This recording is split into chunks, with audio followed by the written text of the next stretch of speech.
Hello my dear students, this is the third video of chapter 20, class 5 social studies. So in the last video we learned about fundamental rights. Okay, so what are fundamental rights? That means our constitution is giving some rights to all the people of our country. That are fundamental rights.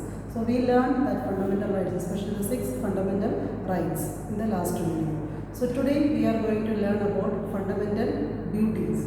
That means we are getting some rights, particular rights from constitution. Okay, so at the same time we have to give something to our country. We have to do something for our country. That are fundamental duties. Okay, so we are getting something from our constitution. At the same time we have to give something. That means some responsibilities are there for all the people of our country. That are fundamental duties. So what are there? What are these fundamental duties that we are going to learn today? The first one, obey the constitution and the laws of our country. Okay, we have to obey our constitution. Constitution means it is a book of laws, rules and regulations. So we have to obey our constitution and all the laws of our rules and regulations of our country. That is our first fundamental duty. The second one, we have to respect the national flag and the national anthem. That means we have to give respect to our tricolor flag, national flag and national anthem. Okay, national anthem means Jana Gana Mana. That is our national anthem. We have to give proper respect to our national flag and national anthem. Third one, follow the path of non-violence, secularism and democracy.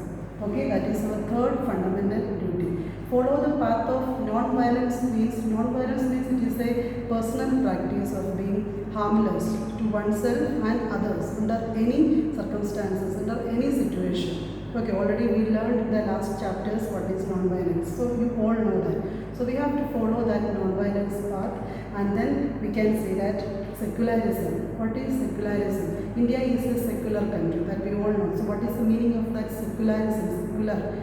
That means religion should not be influenced or what we can say involved in any organization such as like our government or educational system anywhere. That means in India lot of religion is there, isn't it? People are following different religion. So every religion in our country it is treated as alike, isn't it? So religion should not be involved in any matter. That means in any field of our country, that means in any field of our society. That is secularism. Okay, so we have to follow the path of non-violence, secularism and democracy. Democracy means we all know that our country is a democratic nation. What is the meaning of that democracy? Democratic nation. That means our leaders, people are electing. All the people of our country are electing our leaders. So that is democracy. Okay, so that is the third fundamental duty. The fourth one, we can say that here, preserve the heritage of the country. What is the meaning of heritage? Heritage means every country is having their own some tradition, their own some culture and qualities is there. So we have to preserve, we have to keep that in a good condition. That is our duty. All the citizens, we can say that it is our duty of all the citizens of India. We have to preserve, we have to keep that traditions, that culture in a good way. So that is our fundamental duty. And then the next one, protect the sovereignty, unity and integrity of our nation. What is the meaning of sovereignty? Sovereignty means our country has the power to control its own government. So that is sovereignty. So protect that sovereignty and unity. Unity means we all know that in our country is a big country.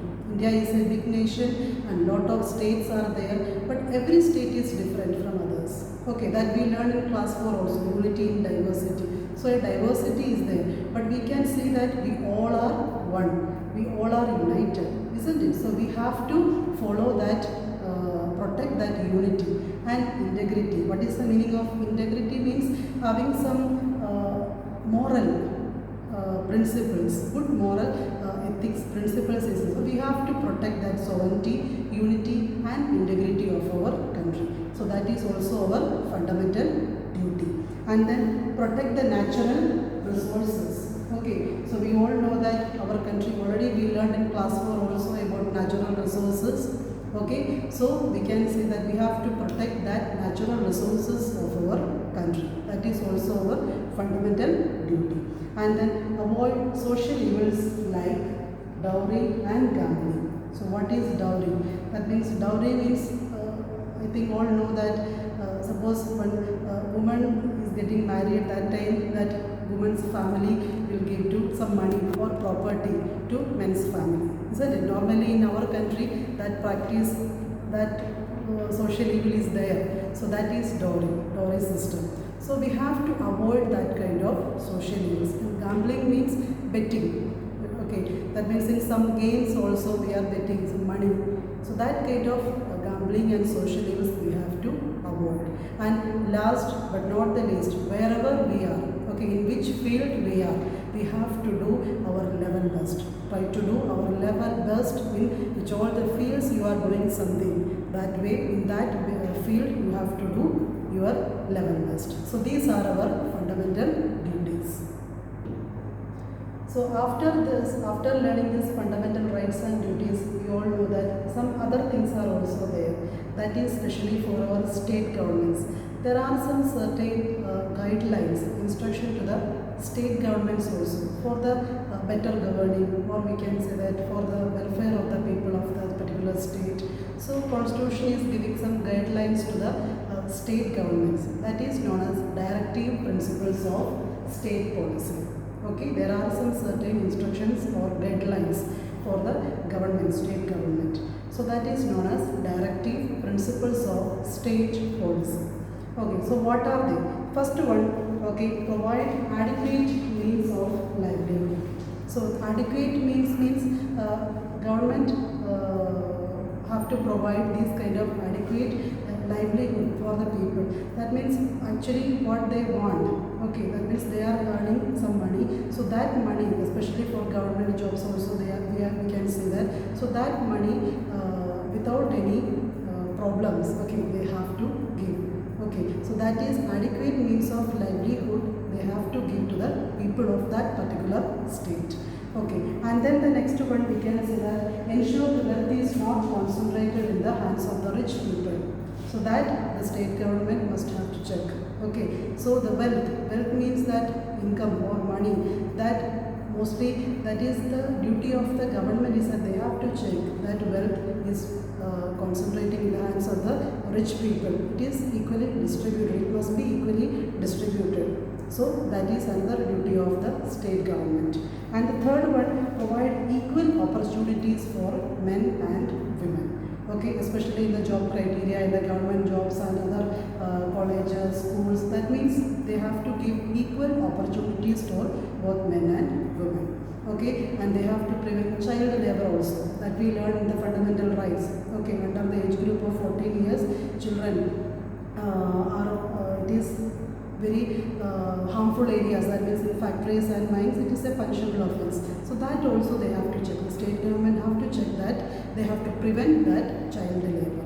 And then the next point is that provide free education for children under the age group of 14. So that also we learned in Fundamental Right to Education Act. Isn't it? 2009 entitles that all the children of this country, all the children of the state under, that means between the age group, that means 6 to 14, they have to get free and compulsory education. So that is also another duty of the state government. And then last one, take care of the weaker sections of the society. There are a lot of weaker sections, caste, classes are there, minority groups are there. So they have to take care of these weaker sections of the society, and then they have to, government have to improve their condition. Okay, they have to give lot of things to that minority sections and the weaker sections of our country. So these are the duties of the state government. So our constitution is giving that kind of certain guidelines to the state government for the welfare of the people of that state, for the better governing of that state. These guidelines are given. So these are known as Directive Principles of State Policy. So I hope you all understood this chapter about our fundamental rights, fundamental duties and directive principles of state policy. Okay students, so read your chapter nicely and then carefully, and then I will upload all the exercises and question answers of this chapter in the Google Classroom also. So write that exercises and question answers in your classwork copy. Thank you students. We will meet in the next video.